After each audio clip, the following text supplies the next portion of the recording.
बिहार के दरभंगा में हाल ही में हुई 2 इंजीनियरों की हत्या के बाद आरजेडी और जेडीयू नेताओं में जिस तरह से बयानबाजी हो रही है, उसके बाद ये सवाल खड़ा हो गया है कि क्या सिर्फ सत्ता की लालच ने 2 धुर विरोधियों को एक होने पर मजबूर कर दिया?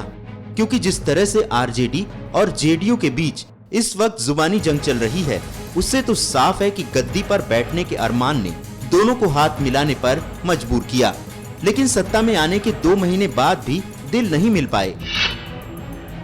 दरअसल पूरा बखेड़ा 2 इंजीनियरों की हत्या के बाद उस वक्त खड़ा हुआ जब आरजेडी के वरिष्ठ नेता रघुवंश प्रसाद ने नीतीश कुमार के काम पर सवाल उठा दिया और कहा कि स्टीयरिंग नीतीश के पास है।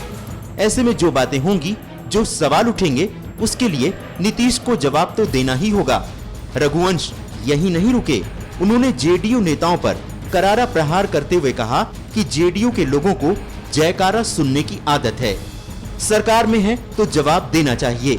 अब आरजेडी की तरफ से जहर उगला गया था तो जेडीयू की फौज की तरफ से भी पलटवार तो होना ही था, और हुआ भी वही। जेडीयू प्रवक्ता संजय सिंह फौरन लड़ाई में कूद गए।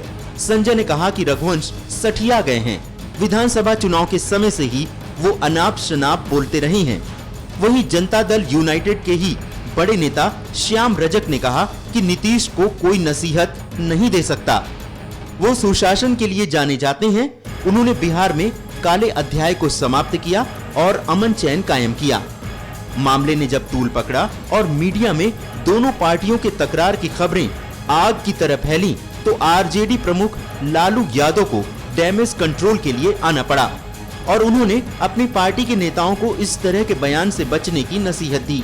लेकिन रघुवंश फिर नहीं माने और फिर अपनी बात को दोहराते हुए कहा कि हम जनता के मन की बात बोल रहे हैं। जिस तरह से दोनों नेताओं के बीच जुबानी जंग जारी है और बड़े नेताओं की नसीहत का भी कोई फर्क पड़ता नहीं दिख रहा, उससे ये बात तो साफ है कि सत्ता की मजबूरी ने दोनों को एक किया, लेकिन मन से ये अभी भी एक नहीं हो पाए हैं।